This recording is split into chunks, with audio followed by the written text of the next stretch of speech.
Indonesia, bertemu lagi dengan saya. Nah, kali ini saya akan membahas tentang masalah finansial tentunya yang berkaitan dengan keluarga. Nah, di sini sudah ada pakar kita, Mbak Nur Hasanah. Oke.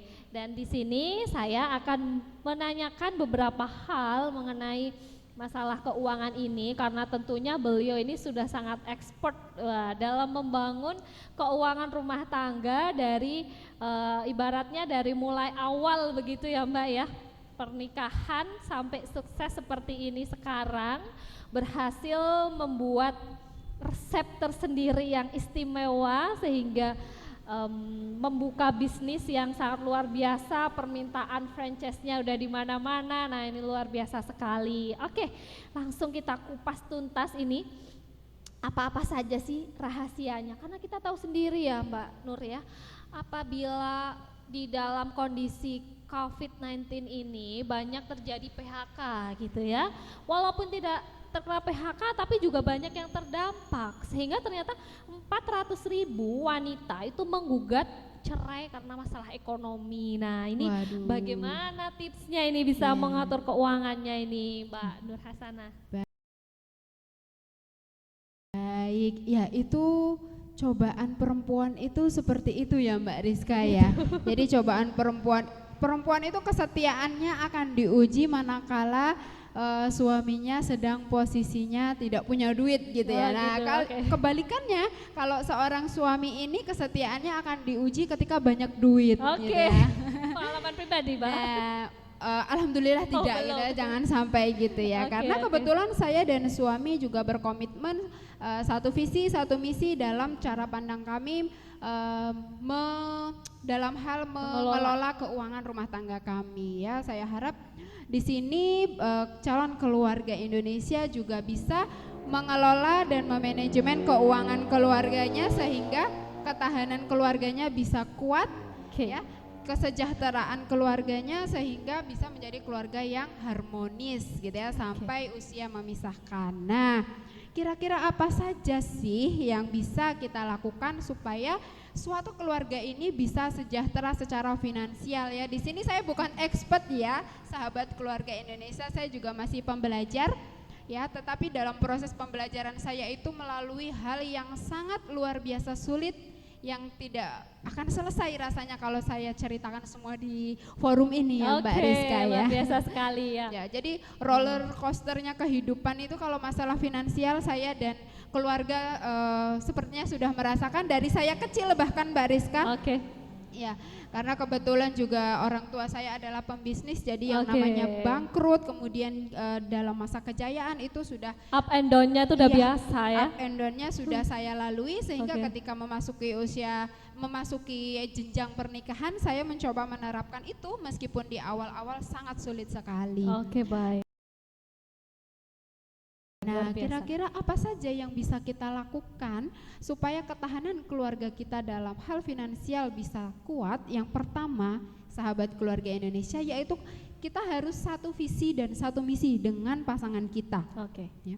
Satu visi dan satu misi itu artinya cara pandang kita harus sama dengan suami kita. Cita-cita kita dengan suami kita harus sama. Dikomunikasikan di awal, keterbukaan dalam keuangan juga harus terbuka begitu ya. Dan untuk mengkomunikasikan ini juga butuh proses. Kenapa? Karena tidak semua laki-laki, tidak semua suami itu enggan untuk terbuka masalah keuangan, apalagi menyerahkan pengelolaan dan manajemen keuangannya terhadap istri. Ya, jadi ada hal yang sifatnya pribadi ya dirahasiakan. Jadi tidak semua itu pasangan tahu keuangan pasangannya. Nah, ya banyak sekali sebetulnya tipe-tipe keuangan ya. Ada yang memang 100% suami istri itu mengetahui keuangan keluarga. Jadi dikelola secara bersama-sama, tetapi di sini tentunya ada kelebihan dan kekurangan masing-masing. Gitu ya. Nah, kemudian ada juga yang suaminya itu hanya memberikan sekitar 50 sampai 80%, kemudian 20%-nya disimpan sendiri. Nah, kalau istrinya bekerja, biasanya istrinya menyimpan 100% dikelola sendiri tanpa suaminya tahu, begitu ya. Dan ada juga tipe yang suaminya ini memberi sekitar 50%, kemudian istri 100% khusus dikelola sendiri. Sebetulnya apapun jenis dari pengelolaan itu, asalkan suami istri ini komitmen dan terbuka, saya rasa tidak ada masalah. Asalkan di sini memang visi misinya sudah sama dari awal, ya. Dari sama, sehingga apapun tujuannya, apapun targetnya itu akan tercapai insya Allah. Tahun 2025 saya harus punya 5 cabang bisnis saya misalnya. Gimana caranya itu awalnya sebelum saya punya 5 cabang itu, awal membangunnya itu gimana? Kalau misalnya kita mau ke arah bisnis dulu tentunya ya, sesuai dengan expertise-nya Mbak Nur gitu. Nah, itu tentunya harus ada keterbukaan antara suami dan istri. Atau berdasarkan passion juga mungkin? Passion itu menjadi nomor 2 ya Mbak Rizka. Kalau kita berbicara passion, sebetulnya passion saya lebih ke dosen ya. Saya itu dari dulu memang senang dalam hal berbagi pengalaman, mengajar di kelas dan sebagainya, penelitian. Tetapi dengan berjalannya waktu, kadang kebutuhan dalam hidup itu tidak bisa terpenuhi hanya dengan kita mengandalkan passion. Menarik sekali ya. Nah, sehingga di sini juga kalau misalnya passionnya mengajar, bagus mengajar. Tetapi ketika di situ ada kesempatan lain yang memungkinkan untuk mensejahterakan kondisi ekonomi keluarga kita, ya kenapa tidak? Apalagi pekerjaan tersebut adalah pekerjaan yang halal dan bekerja sama antara suami dan istri. Baik. Ya, ini seperti begini ya, kalau apalagi Mbak Nur ini dosen ya, jadi kalau dosen itu kan pekerjaan guru begitu, mulia begitu. Jadi kalau misalnya kita punya pekerjaan lain yang menghasilkan selain dari dosen, itu kita jauh akan lebih ikhlas gitu. Jadi berapapun yang kita terima sebagai dosen itu kita akan lebih ikhlas, karena kita cari uangnya nggak di situ gitu kan. Betul sekali ya. Ini mungkin bisa menjadi, harapannya bisa menjadi inspirasi ya untuk semua wanita di luar sana, meskipun kita itu berpenghasilan sendiri secara mandiri gitu ya, kita memang tetap harus sangat menghargai suami kita ya, kita dan sangat bagus apabila suami istri itu bisa bekerja sama, sehingga kesejahteraan dalam suatu rumah tangga itu nanti insya Allah akan cepat tercapai karena visi misinya sama, sehingga apapun yang dikerjakan dalam mencapai target itu akan semangat dua-duanya, tanpa ada yang merasa ditinggalkan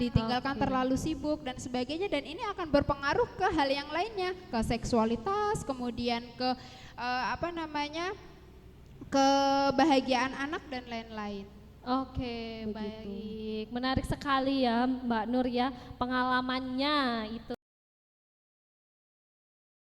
Nah, bagaimana kemudian sebuah keluarga itu yang mula-mula dari nol ya, misalnya pasangan baru, supaya bisa mencapai tujuan finansialnya begitu, tidak bergantung terhadap orang tua, mertua gitu.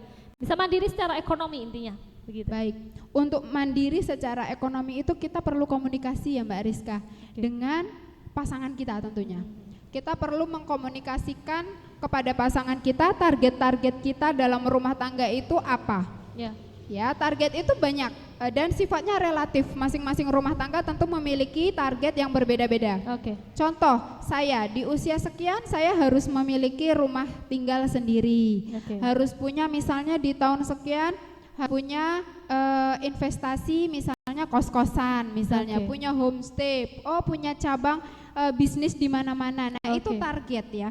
Harus punya target, dan ini untuk menyamakan target ini harus dibicarakan secara santai, jangan dengan kondisi saya pengennya misalnya moge dulu, misalnya suaminya senangnya moge gitu ya, padahal misalnya belum punya rumah tinggal. Nah, ini sedangkan si istri pengennya rumah tinggal. Ini banyak sekali terjadi di rumah tangga. Nah, ini perlu dibicarakan secara santai, positifnya di mana, negatifnya di mana. Oke, baik. Jadi mungkin ada juga prinsip pembagian pos-pos keuangan ya, Iya, misalnya pos-pos seperti keuangan. sekian persen untuk zakat, untuk Iya. assurance, untuk konsumsi, Iya. untuk investasi masa depan, untuk Dan- investasi jangka pendek. Gitu Iya, ya. betul. Dan Oke. kalau misalnya punya cicilan, mungkin yang paling utama yang harus diposkan itu adalah cicilan, karena Oke. hutang itu sifatnya harus diprioritaskan ya.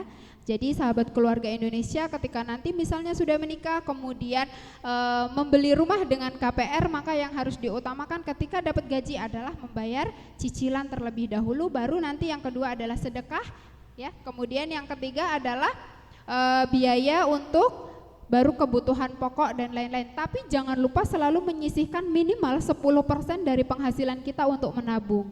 Oke, untuk dana darurat mungkin gitu ya. Iya, untuk dana darurat, Ya. kemudian tunjangan sekolah dan kesehatan. Oke.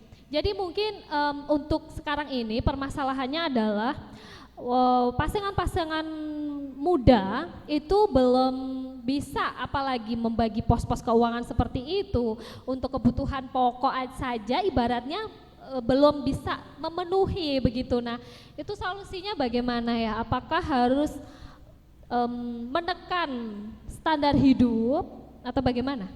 Atau Iya. ya nggak apa-apa lah, nanti kekurangan-kurangannya minta orang tua dulu gitu. Iya, jadi begini ya sahabat keluarga Indonesia, ketika kita memutuskan untuk berumah tangga, sebisa mungkin kita tidak merepotkan orang tua sedikit pun, sebisa mungkin ya. Mungkin ya. Kecuali Oke. dalam kondisi yang memang darurat, Oke. misalnya ya kondisi finansial yang tidak memungkinkan, sedangkan anak sakit dan sebagainya, begitu ya, memang itu betul-betul darurat. Tetapi untuk kondisi yang tidak darurat, sebisa mungkin jangan kita repotkan orang tua.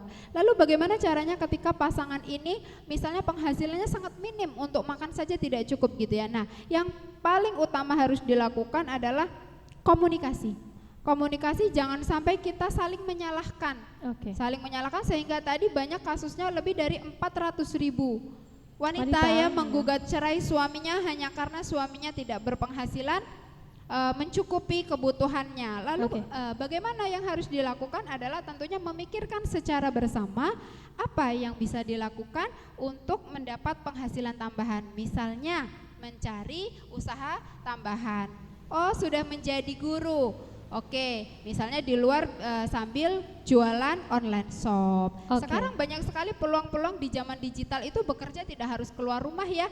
Digital bisa dari marketing rumah. ya, sekarang Iya. bisa ikut course-course itu mungkin bagi Iya. sahabat keluarga agar lebih mengetahui lagi gimana tips dan triknya Iya, ya gitu. karena menunggu gaji dalam waktu 1 bulan itu sangat lama ya Mbak Rizka Ya. ya, dan bisa habis dalam waktu sekejap, sehingga kalau kita tidak punya usaha sampingan, tentu tidak akan ketahanan keluarga sulit untuk tercapai. Baik, baik. Oke.